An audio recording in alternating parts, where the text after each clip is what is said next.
먼저 지금 이제 윤석열 정권의 모든 좀 정책 그리고 이제 담론을 지배하고 있다고 저는 보는데, 뉴라이트라는 사람들은 어떤 생각을 하고 있는가? 예, 아실 듯 하면서도 잘 모르시는 부분들이 있을 것 같아서 말씀을 드리겠습니다. 80년대 말부터 90년대 초에 걸쳐서 이른바 세계사의 지각 변동, 소련 동구 사회주의의 몰락이라고 하는 상황이 진행되었고요.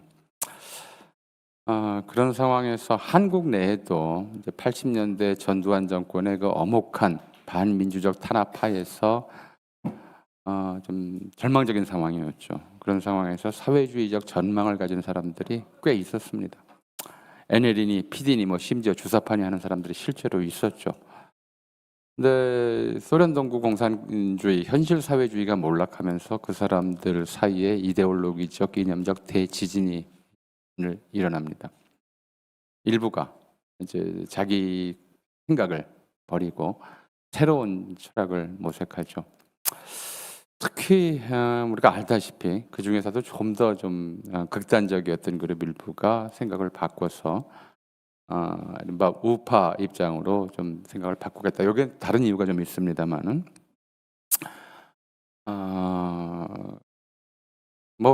유명한 이제 주사파의 대부였던 김영환이라는 사람이 북한에 갔다 왔는데 별 처벌도 안 받았죠.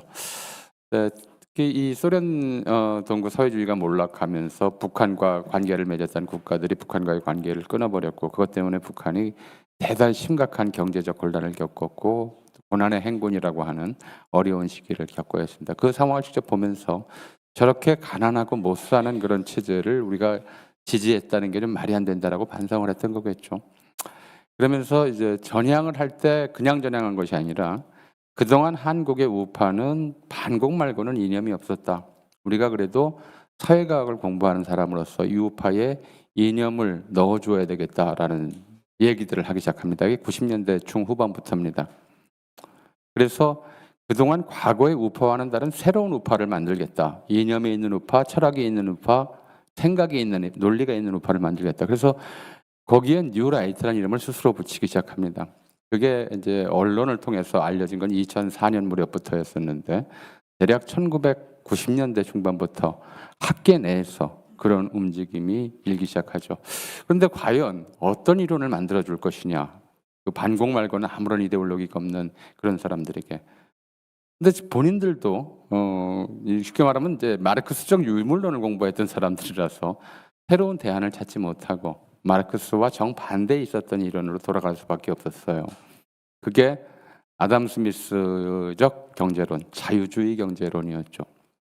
그리고 이 아담 스미스의 경제론하고 결합되어 있었던 것이 찰스 다윈과 이제 진화론에서 영향을 받은 허버트 스펜서 등의 사회 진화론이었습니다. 명제는 간단해요. 사회는 약육강식, 적자생존, 우승열패, 자연도태와 같은 생명체 진화의 논리와 같은 논리로 진화한다라는 것이고요. 그래서 역사를 발전시키는 것은 오직 경쟁이다라고 하는 경쟁 만능주의, 경쟁 중심주의 역사관을 갖습니다. 그런데 넘겨주시죠. 예. 근데 이 19세기 아담 스미스 경제학이 지배했던 이제 사회에 대해서는 당장 당대에서부터 그 문제를 이렇게 지적을 했습니다. 이건 무슨 사회과학자가 지적한 것이 아니고 1891년 가톨릭 교황 레오 13세가 새로운 사태라는 회칙에서 지적했던 내용입니다. 이 사람들이 뭐라고 얘기하느냐? 모든 것은 자연의 필연적인 법칙에 귀속되어야 하며 도덕 법칙과 경제 법칙 사이에는 어떠한 상호관계도 없다.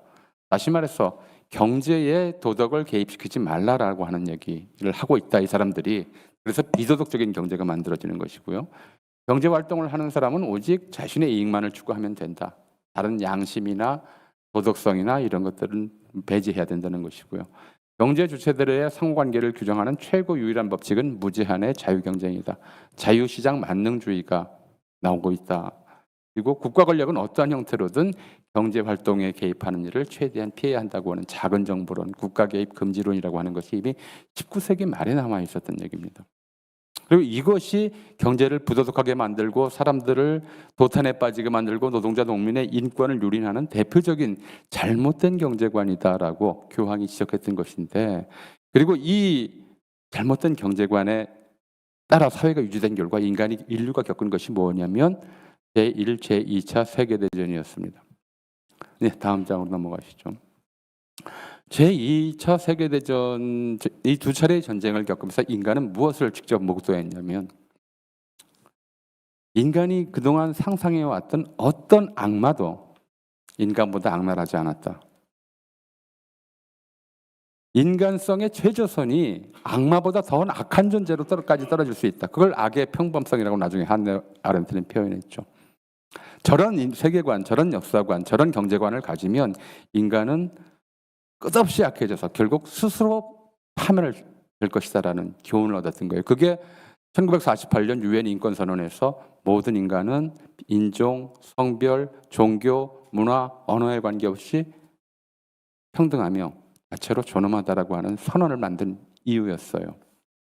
1945년 그러니까 44, 5년 2차 세계대전 끝난 후에 인간의 집단적 반성 위에 구축되었던 그런 사상이 1970, 80년대 특히 80년대 레이거노믹스, 대처리즘 같은 신자유주의 경제학에 의해서 다시금 부정되면서 자유주의라고 하는 철진한 또는 인간을 파멸시킬 수 있었던 그런 사상이 다시 정면에 부상했고, 뉴라이트는 그걸 자기 세상으로 받아들입니다. 그래서 기본적으로는 이제 역사에서부터 이렇게 이야기를 합니다. 아담 스미스의 인간관이 첫 번째가, 인간은 어떤 존재냐? 주어진 조건에서 자기 이익을 극대화하기 위해 최선의 노력을 하는 존재다. 틀린 말이 아닌 것 같죠. 일단 인간에 대한 규정이 그렇습니다. 인간은 이기적 존재이고 자기 이익을 극대화하기 위해서 최선을 다하고 그러기 위해서 합리적 선택을 하는 존재다라고 인간을 전제해요. 그리고 여기에서는 합리성만 있지 도덕성이나 윤리성 같은 것은 배제됩니다. 그리고 인간의 이런 합리적 선택들이 만나서 교환되고 거래되는 장소가 시장인 거죠.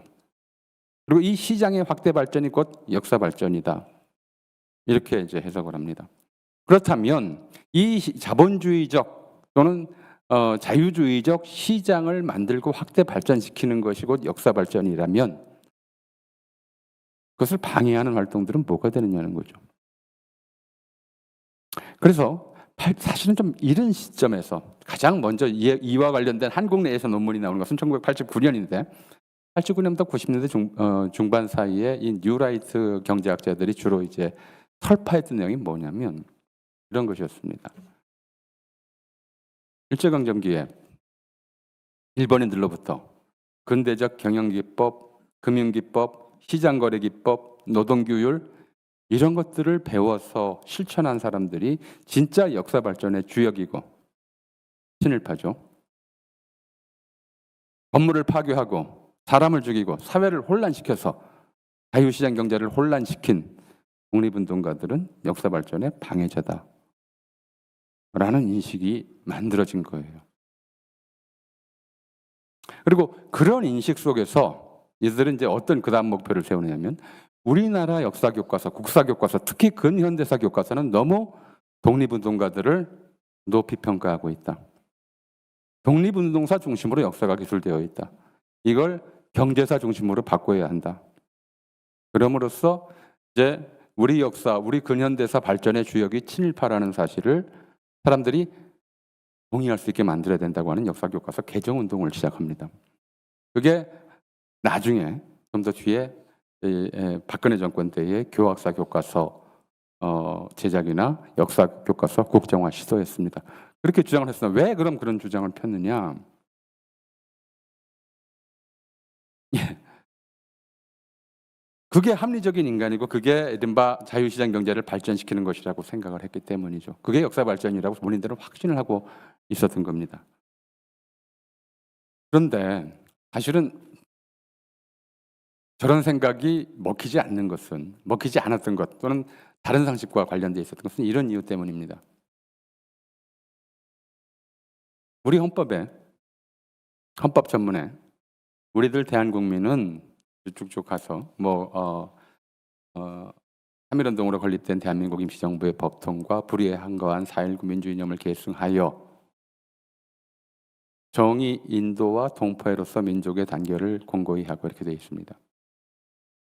수많은 가치, 자유, 평화, 뭐 평등 이런 것들이 아니라 왜 정의, 인도와 동포애를 우리 민족이 함께 가져야 될 가치로 선언했느냐?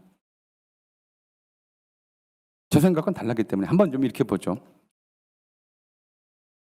이 정의, 인도라고 하는 단어는 어디에서 제일 처음 나오냐면 이걸 하나로 순서대로 나오면 놓고 보면 3.1운동 당시 기밀독립선언서 공약 3장 중에 첫 번째가 금일 5인의 착오는 정의, 인도, 생존, 존영을 위한 민족의 요구니 이렇게 시작을 합니다. 순서가 중요합니다. 정의, 인도, 생존, 존영입니다. 2019년 일본이 한국의 대법원 판결에 반발해서 반도체 소재 부품 장비 수출을 금지했을 때 그때 조선일보에 이런 칼럼이 실렸습니다. 자존보다 생존이 먼저다. 팔고 봐야지 그까지 민족 자존심이 무슨 소용이 있느냐 하는 칼럼이었죠. 근데 우리가 한번 생각을 해보죠. 정말 생존이 가장 중요한 가치였다면, 자존보다 생존이 중요한 가치였다면 총칼 앞에서 맨손으로 만세를 죽을 줄 알면서 만세를 부를 수 있었을까요? 의병들이 조총 들고 부식총 들고 기관총 감아서 싸울 수 있었을까요? 어떤 사람들에게는 생존보다 정의와 인도가 먼저였던 겁니다. 그리고 그들을 존경하는 것이 우리 국민의 합의된 사항이다라고 해서 헌법 전문에 그대로 집어넣었던 거예요. 근데 그걸 완전히 뒤집어 놓는 것이죠. 생존과 이익이 무엇보다 먼저다라고 하는 그런 인간관으로 세상을 덮으려고 했던 겁니다. 예, 넘어가시죠. 다음 장으로. 예. 그래서 식민지 근대화론이 나온 거죠. 핵심으로는 뉴라이트가 식민지 근대화론을 얘기하면 단지 식민지 시대를 다 새로 보자, 뭐 신일파를 복권하자 이런 차원의 문제가 아니라 인간관을 뒤바꿔 놓겠다고 하는 학문적 나름대로 에센스성이었어요. 이런 것들이 이제 어느 시점에서 정면에 등장하냐면 이명박 정권이 등장하면서 바로 이 뉴라이트를 부족한, 사실은 이제 기업가로서 가장 부패했던 시절에, 부정부패가 심하던 시절에 기업가로서 어떤 정치체로서 가지 못하고 그래서 내세웠던 것이 실용주의였습니다만, 그럼에도 불구하고 뭔가의 이데올로기적 장치가 필요했기 때문에 이 뉴라이트를 대거 기용을 했죠. 그리고 이 뉴라이트들은 자기 사상을 퍼뜨리기 위해서 또 자기의 생각들을 사회 전체로 확산하기 위해서 우리 사회의 이념 지형을 한 발짝 더 오른쪽으로 끌고 가려고 했습니다. 그 과정에서 만들어졌던 것이 가장 이 뉴라이트 사상을 폐륜적으로 표현하는 폐륜적 인터넷 커뮤니티들이었습니다. 그 말하는 일베나 이런 집단들이 본격적으로 등장하기 시작한 것이 2005년, 6년경, 2008년경이었고 뉴라이트 전국연합은 2005년에 만들어졌습니다. 그리고 그 무렵에 이제 방송에서 제가 보고 좀 완전 뉴라이트의 본격적인 다음 발화가 시작됐구나 느꼈던 것이 정두원 씨가 이제 이명박 정권 출범하자마자 방송에 나와서 그런 얘기를 했어요. 양떼들 사이에 늑대를 한 마리 풀어놓으면 양들이 하루에 한 마리씩은 죽지만 나머지는 더 토실토실하게 살찐다. 왜? 위험하니까 더 열심히 더 건강해지려고 노력하기 때문이다. 그럼 늑대는 뭔데? 기득권자로서의 늑대에 대한 비판의 식은 전혀 없고 일반 서민과 일반 대중이 그 늑대의 위협 앞에서 곧 생명의 위협을 느끼는 그 상황이 오히려 가난한 사람들에게 더 좋다는 전형적인 뉴라이트의 얘기를 폈던 것이죠. 당시에 또 전여옥 씨도 TV 나와서 그런 얘기를 했어요. 가장 솔직한 표현이었죠. 한국인들은 부자를 존경하지 않는 게 문제다. 그 부가 부도덕하게, 불의하게, 더럽게 형성된 것인지 아닌지는 따지지 마라. 결과만 놓고 존경해라라는 얘기입니다.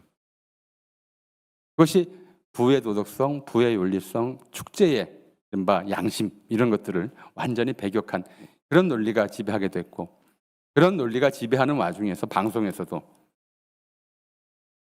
초히트를 친 카피가 유행했죠. 여러분, 수단 방법을 가리지 말고 그건 생략하고 부자 되세요.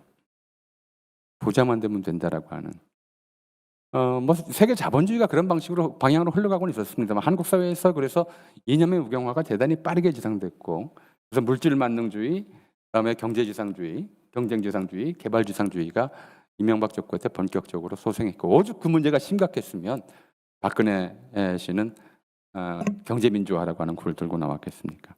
예, 넘어가시죠. 그래서 이제 이 이론은 이제 약자 소수자를 혐오하고 지역을 비하하고 특정 지역을 비하하고 이승만, 박정희, 전두환을 찬양하는 등의 이런 이제 담론들이 본격적으로 2000년대 대략 이명박 정권 때부터 형성되기 시작합니다. 그리고 이명박 정권기에 그 중에서도 패륜적 뉴라이트 담론이 이를테면은 뭐 보수 담론의 중심으로 부상하죠. 세월호 참사 때의 그 발언들을 좀 생각해 보시면 될 겁니다. 시체팔이다. 사람의 이런 말들을 많이 썼어요. 사람의 시체를 상품으로 취급하는 인간 자체를 상품으로 취급하는 그리고 이제 뭐 저 단식하는 유족들 앞에서 폭식하는 만행을 저지른 것도 피해자 혐오, 연대의식의 인간 사이의 연대의식의 실종을 보여주는 것이었죠.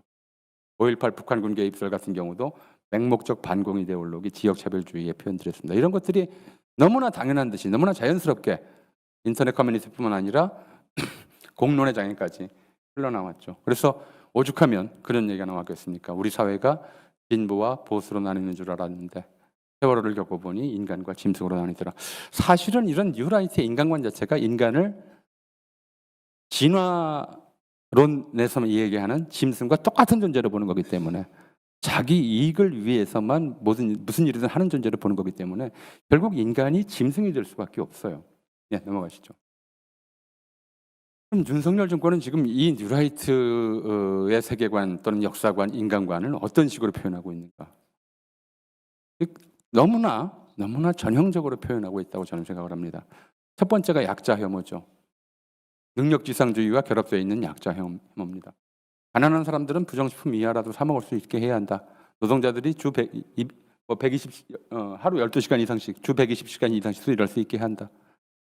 가난하고, 이를테면 이제 이 경쟁 중심의 세상에서 경쟁에서 뒤처졌거나 경쟁에서 패했거나 이런 자들은 인간답게 살 자격이 없다라고 하는 생각을 그대로 표현한 거죠.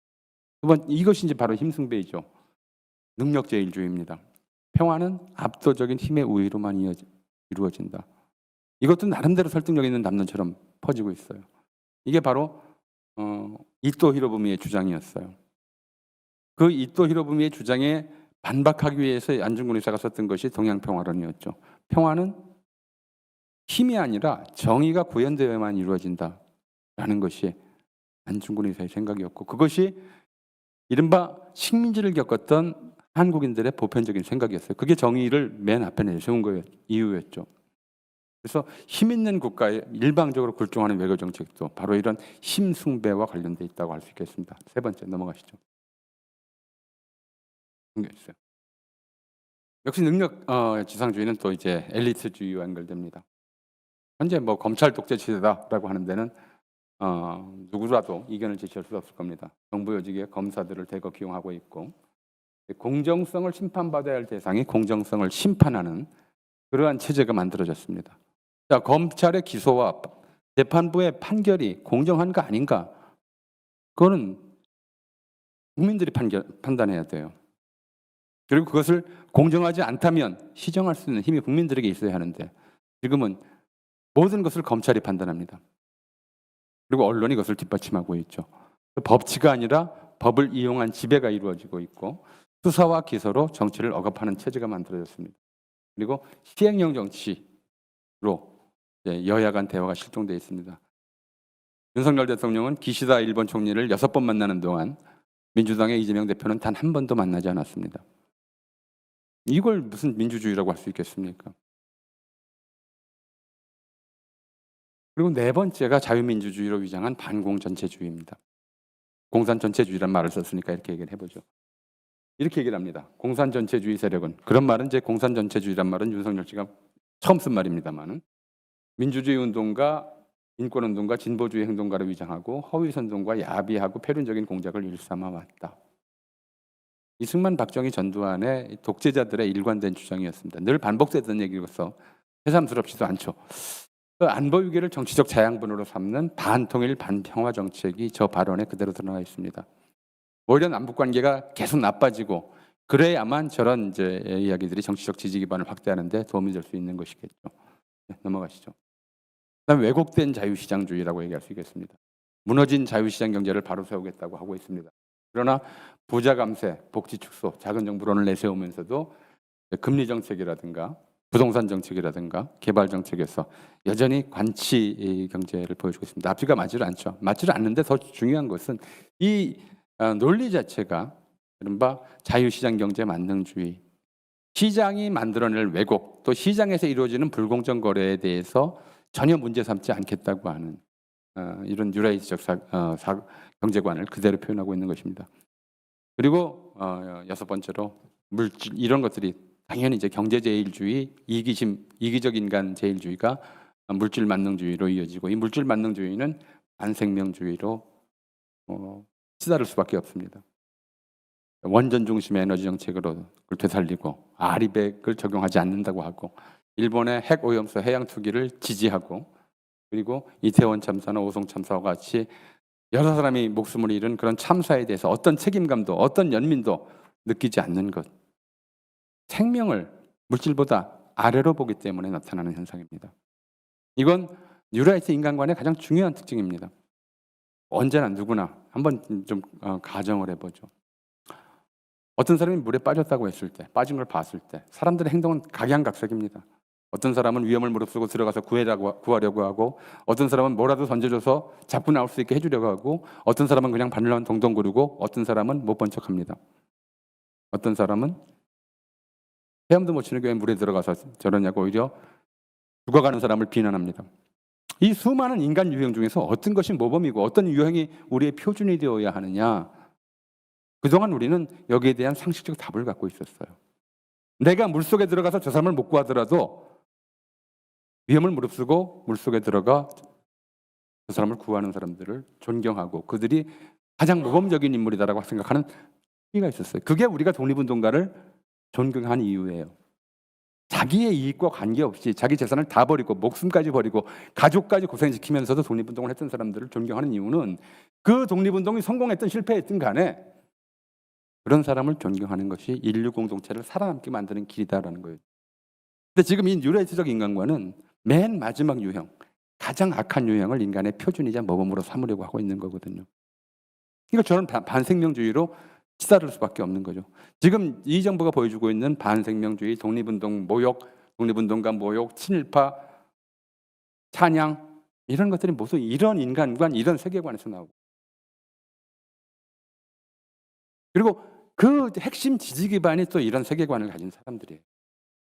이런 세계관을 확산하는 것은 자기 지지 기반을 확산하는 일과 정치적 이해와 바로 맞아떨어지기 때문에 계속 이런 말도 안 되는 짓을 한다고, 저는 우리의 과거 상식으로는 말도 안 되는 짓을 한다고 보고 있는 거죠. 예, 넘어가시죠.